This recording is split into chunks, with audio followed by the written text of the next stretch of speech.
I can confirm to you that Corporal Muhumuza Richard is a soldier of SFC, and he has been working with the Pastor Bujingo on deployment spanning, I think, close to about 9 months.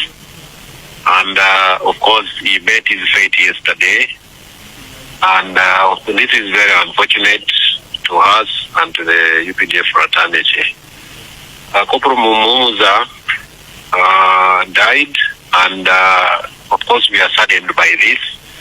And as a result, the investigative arm of the Army, together with the police and also other security agencies that do investigations, including even our investigative arm of SFC, have launched investigations, of course, to find out what could have transpired. Because at this point, we don't know exactly what happened.